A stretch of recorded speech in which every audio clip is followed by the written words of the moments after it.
Hello everyone, welcome to How to Get Monster Hunter, a mod that I understand is based on Monster Hunter. Well, it's actually called Monster Expansion, sorry.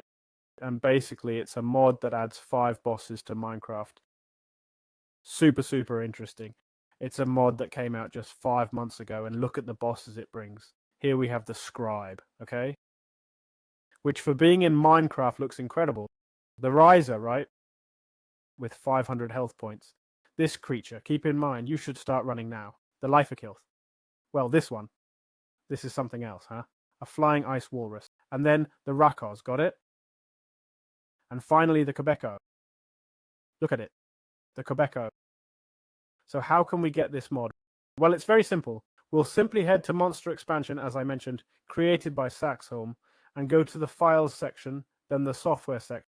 Unfortunately, it's only available for Forge, but at least it's on the best and most compatible platform. And we have version 1, 20.1 available. Perfect. 3 clicks and download the file. Save this file by pressing Windows plus R, typing app data, clicking OK, then navigating to roaming.minecraft and the mods folder. If this folder doesn't exist, right-click, select new, create a folder, and name it mods. This is where we'll save the monster expansion, which is where I have it, as you can see. So that's it now, we can start using the mod. Alright, how can we prepare for fights against these creatures? Well, I'm going to be completely honest. For fights against these creatures, you'll need, within the monster expansion mod, armor with protection, avoid, and mending, okay? Boots with feather falling, a sword with sharpness 5 and unbreaking 3, and a bow with power V. You're going to need to set up a quadruple beacon, okay?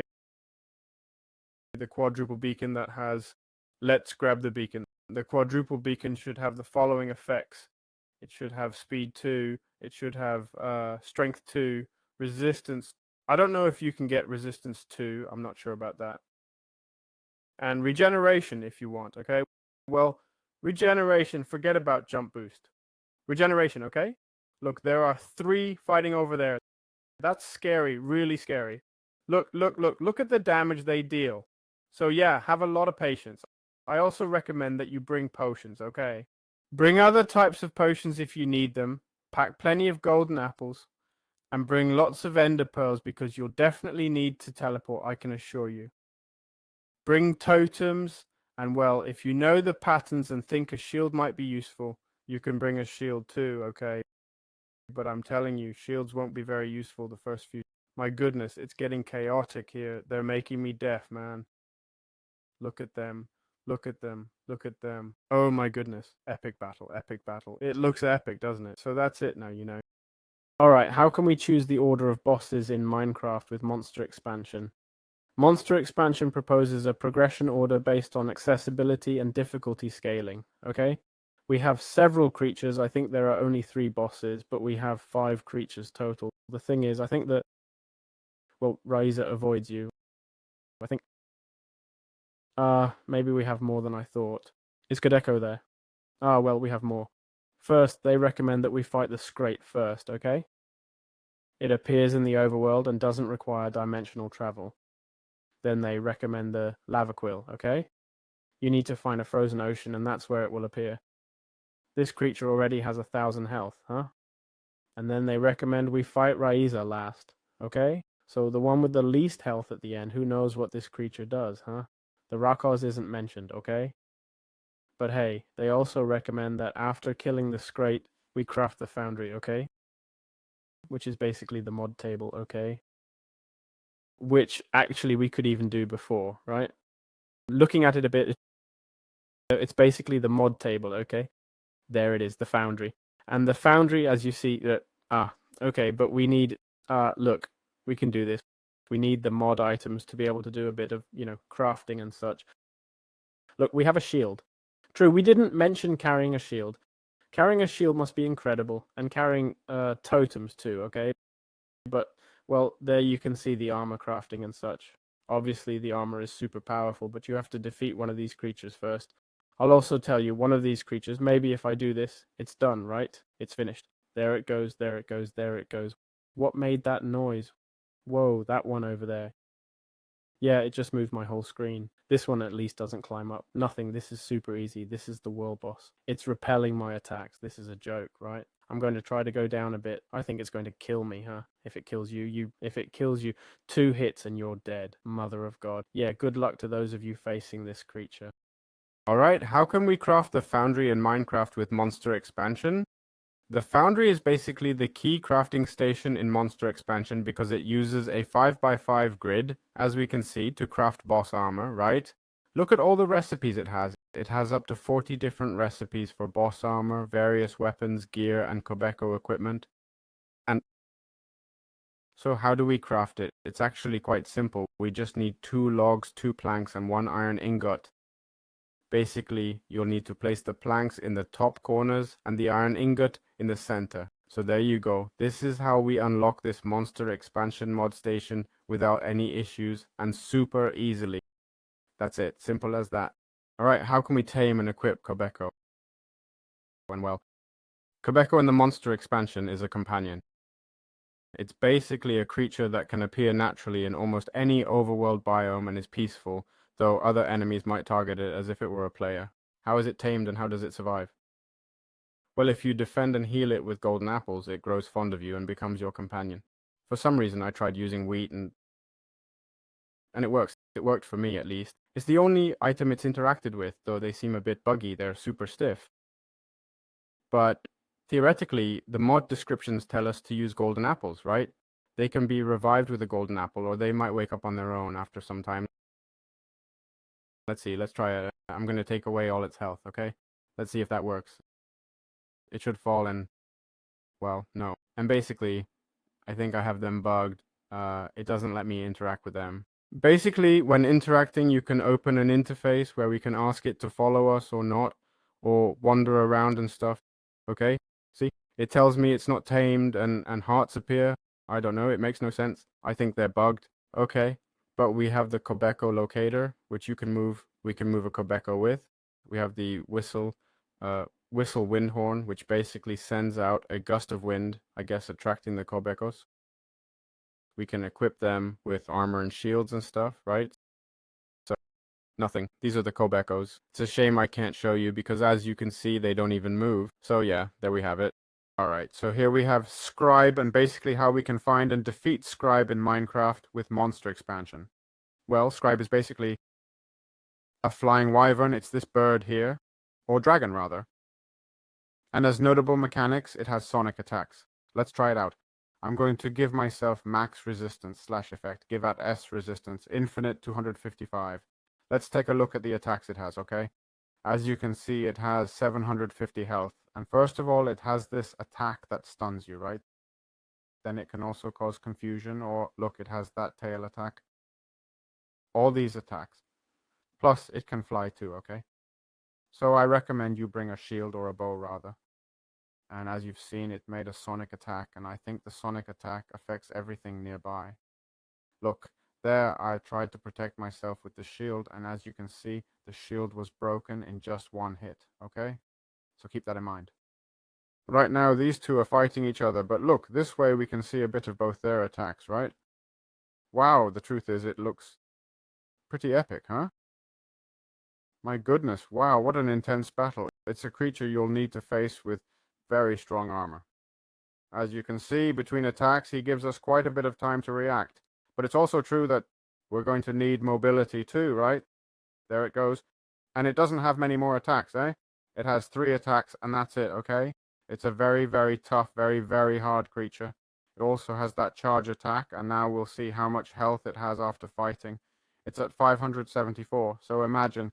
As for the drops, we're going to... Let's see them. Let's defeat this creature so you can see at least how much damage you do with a sword. You take away its health 2 points at a time, right? So you'd be fighting it for quite a while. If you happen to have strength 2 and I enchant with sharpness V, you'll see that we would take away from this creature nothing more and nothing less than 6 hearts, okay? So we'd still be fighting for a good while. Look, we've killed one here. Let's check out the loot, okay? And there we can see that indeed we're getting items from Scribe, right? No, we weren't expecting much more either. The loot it can drop, I understand, is all this stuff here, and honestly, it doesn't give us much. And when I say it doesn't give much, I mean If we want to use it, we'll need quite a bit. Just for the helmet alone, look at everything they require. And I only got 2 pieces from killing one of these creatures, so we're going to have to farm quite a few of them, okay? Then, if we want to make, for example, these powerful tools that the mod offers, we'll need to kill a ton of them, right? Obviously, you're going to need a bow to defeat this creature, but even that doesn't guarantee success, okay? That's the reality. Alright, how to craft the Horn of the Shattercry. Basically, in Minecraft with Monster Expansion, the Horn of Shattercry is the special weapon linked to the Skrythe. Got it? When we defeat the Skrythe, this creature right here, it drops the items we need to craft the Horn of Shattercry, which is crafted like this. As you can see, we'll need all these items plus a rare drop, okay? That comes from the Skrythe monsters, just imagine that. This weapon says, crouch and use it. Let's try it. If I crouch and use it, the weapon makes a deep roar followed by an explosion, okay? Not sure if it hit him. He has 128 health. I'll try to aim this at him, but basically this is an area attack, right? It takes a while to charge, and then boom, boom, boom, quickly there it is. And, did I just take off 100 health in one hit, or is it because I have strength? Let's see, effect clear. I don't have effects on me anymore. I'll try again while crouching. We charge the attack. If I release now, does it fire right away? No, I have to charge it to maximum. Okay, here it comes, here it comes, here it comes, quick. Now it's far away, but I took 25 health from it. And if I hit it up close, because it's following me and all, how much damage? Please don't move. Right, I take away... Wow, I take almost 100 health. Not bad at all, huh? Then, you can also right-click without crouching to throw a ball, okay? It does 654, no, just 5 health damage, okay? And it says, use while standing, well, fireball or distortion and such. And that's it. I think it does 8 damage. Indeed, it does 8 damage per hit, which is also very good. And basically, the sonic blasts, which is what you've seen, pierce through armor, and are pretty effective against enemies with high projection, okay? I understand that, of course, you'll need to tank quite a bit to use this, but there you have it. Hey, taking off 100 health from one of these creatures in one hit is very, very good, eh? That's almost 100 health. Plus it seems that they get somewhat stunned, which is super cool. And considering the area damage, look, there it is. That small area of effect is also really great, okay? So yeah, that's how this weapon works. It's that simple. Alright, how can we defeat Leivekilth? Basically, Leivekilth is described as an elder dragon from the monster expansion that appears exclusively in frozen oceans and deep frozen oceans, and it's a creature with 1,000 health points. It basically has different combat patterns, okay? It will alternate between land, water, and air attacks, got it? So I recommend bringing a bow, maybe a trident, or some weapon like that. Obviously, I recommend wearing much more serious armor when fighting this boss. We're talking about 1,000 health points, so even with Netherite Armor Protection 4, you're going to have a really tough time, okay? I'll switch to survival mode so you can see some of the attacks it will use, alright? And well, it obviously has the stun attack. This stun drains your health and you can't avoid it, okay? So that's really challenging. Then we have the super call, right? Which is basically that stays still for a moment and makes a huge there it is, penetrating the armor and everything. It gives us Frostbane 2 right there. And well, as you can see, it does melee attacks, okay? I take a lot of health because I have 200 strength, but you'll only damage it by 100 at a time, okay? That's what I'm telling you. Oops, I just got a Hoarfrost shard drop here. I'm telling you, it even pushes us back. I'm telling you, you're going to have an extremely tough time. If I back away, okay, watch this. It comes after me.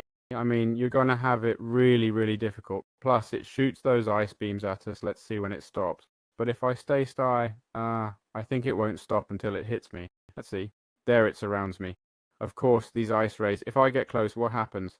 No, they don't damage me, but it does stab me with them. And I suppose once it has me as a target, there it is.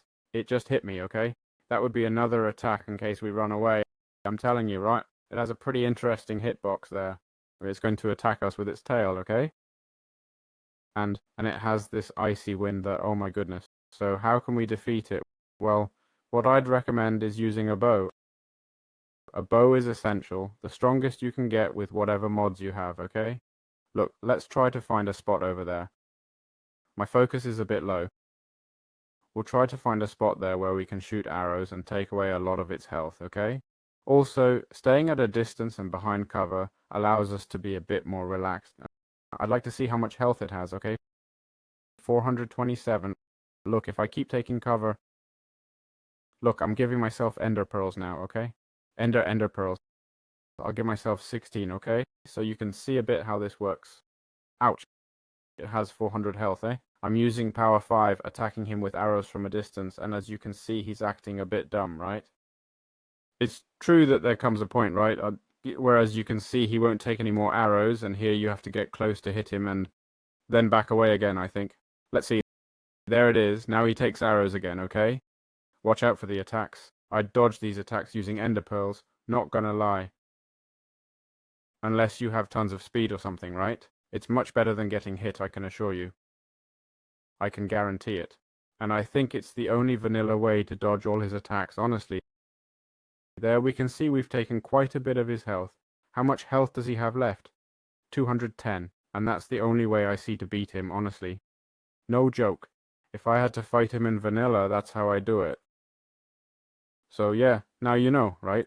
Bring lots of ender pearls and pray you don't get hit by one of these attacks. I think with full netherite armor, one hit won't kill you, okay? But you'll still need to be really careful, eh?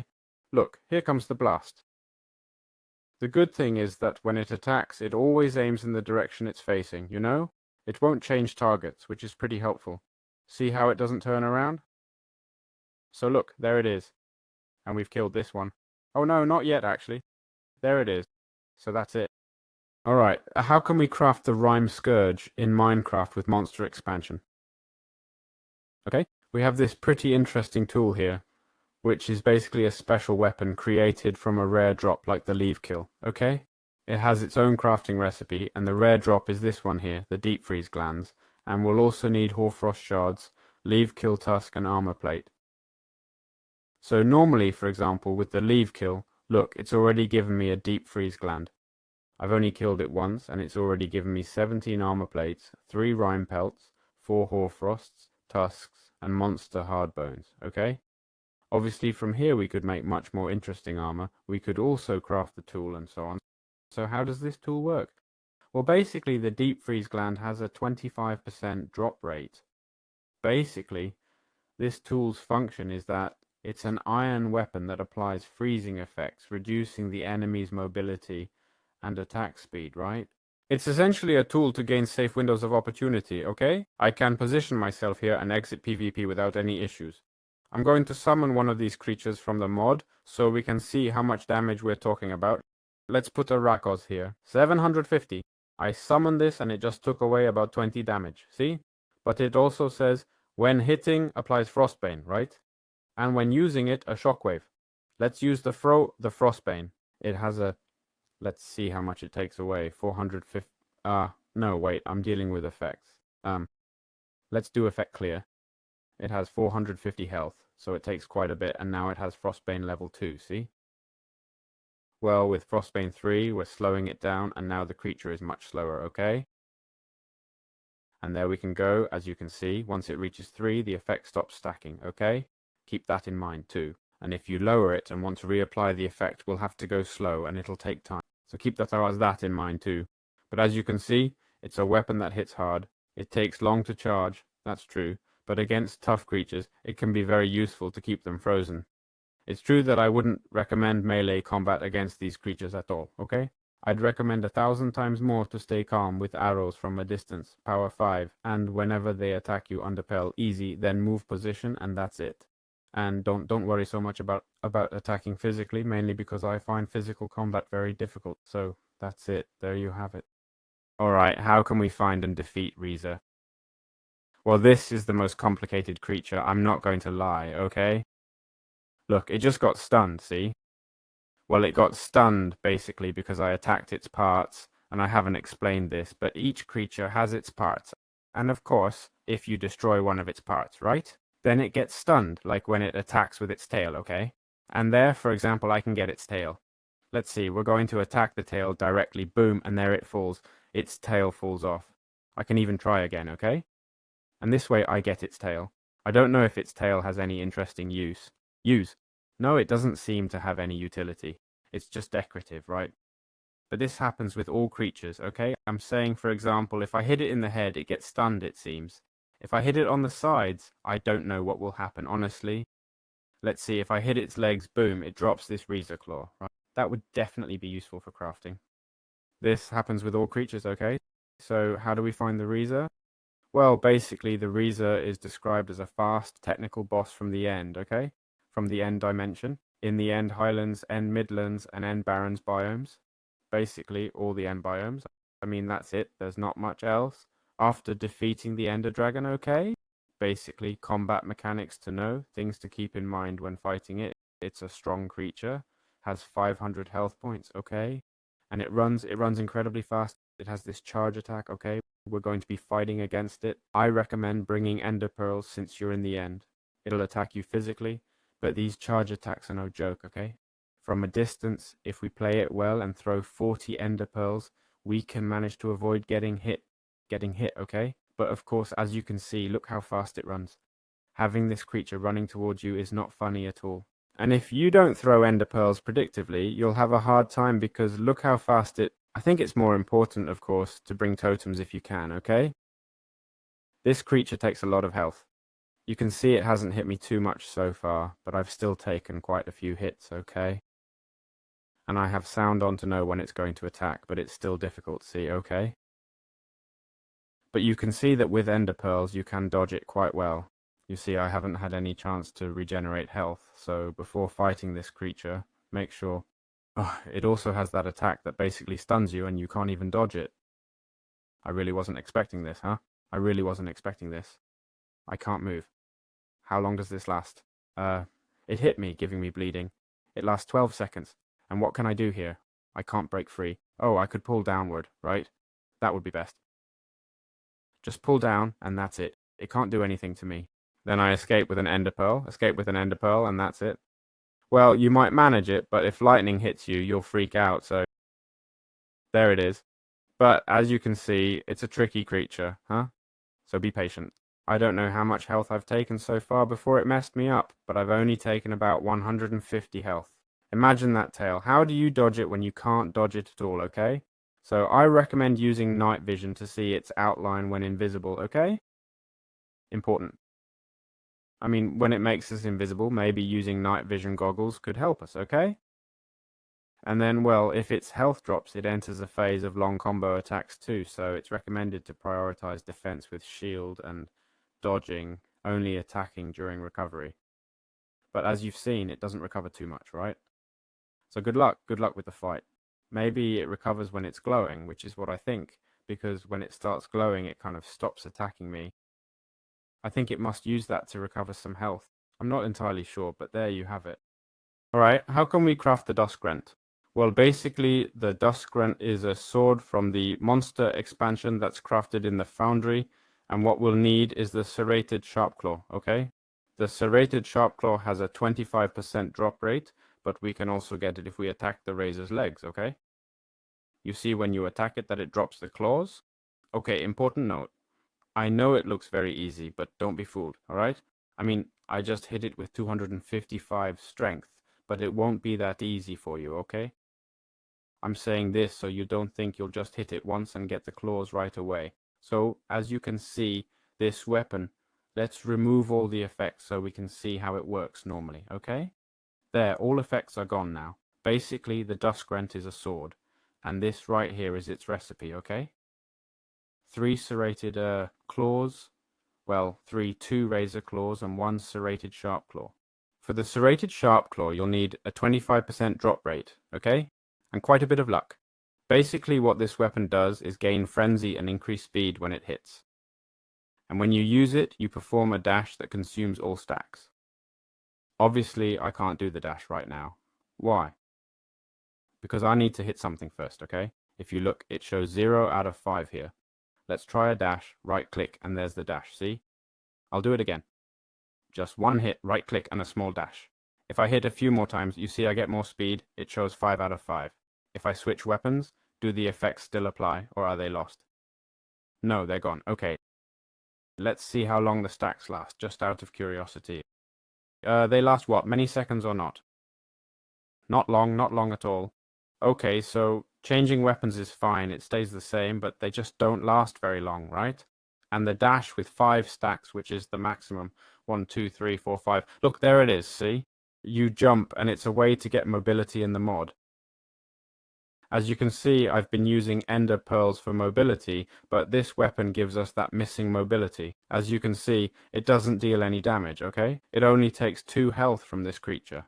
It's a weapon that honestly deals very little damage. It's true it has 3 attack power, but Minecraft doesn't even register these hits properly, see? I'm hitting it with good timing, but the game doesn't even track it because of how fast it strikes. So obviously it doesn't make much sense, unless you're attacking multiple targets and rotating between them, but otherwise, so yeah, that's how this super interesting weapon works. Alright, how can we defeat Rakoth? Well, this creature is a very resilient rock monster, a sprawl monster that appears in deserts and badlands, and it has key weak points. Okay? It has a ton of health, 750 to be exact, and has a high weakness to ice, so using a Rimes would theoretically be a good strategy. It has 569 health left. If I use the area attack, let's see how much damage I do. Let's see, right click, and I missed it. When defeated, it drops items like its shell, horns, and other stuff, so let's now see if I can hit it. There it is. Well, I didn't do much damage, honestly. What attacks does it have? Let's check it out. Basically, it has the same moves as other monsters. I recommend, as always, that you carry ender pearls to help you move around. There, it just rolled into a ball and left. Ah, okay, no. He's going to stomp on me. He's going to stomp on me several times, right? I recommend carrying a bow, of course, okay? To attack from a distance. Ah, arrows affect him, so that's perfect. Okay, we're seeing that if we're far enough away, his roar won't affect us. There he charges, see? When he does these charge attacks, as you can see, we're playing mostly from a distance. This creature moves a lot. Keep in mind, this boss is designed to be fought in a desert, okay? So it's probably all flat terrain, without these slopes we have in the mountain. But as you can see, I'm hitting him with arrows now. There he charges again. Let's see if he misses me. Oof, I think he hit me, okay? And honestly, it's a pretty simple creature. I'd say it's one of the easiest I've faced so far, not for nothing, but because it attacks from very far away, okay? As long as you have a few ender pearls. I don't know how much health it has now, I think it was at 500 health, and we've already hit it with about 20, 30 arrows. Another arrow, another ender pearl. Plus, as you can see, once it charges, it doesn't change direction, which makes this pretty comfortable for us. Let's check how much health I've taken off so far. Just out of curiosity, it's at 418 right now, okay? The problem is when it starts rolling. If it rolls like this, just dodge it with ender pearls and don't focus on shooting arrows because it doesn't make much sense. I don't think you'll hit it, okay? So, yeah, it's that simple to win the fight, okay? Let's take a look at the drops so we can have a reference. But basically, it gives us armor that lets us walk over blocks without jumping and keeps us running. Plus, it gives us a special tool called a spike shelf, which is this right here, okay? And this spike shelf allows us to... Oh, well, you just saw it, right? It does that area stun attack like a charge, okay? Let me see if I can do it again. It also applies bleeding, which makes it super cool, right? You can see it lets me run. So look, right click and I run, okay? And there you can see it without any problems. So yeah, that's how this mob works. Also, if I'm in passive mode, it says you're... Well, you can block attacks that would normally bypass or ignore shields, even from large monsters, okay? So it's basically a shield for fighting against these giant monsters. So that's what we've got here.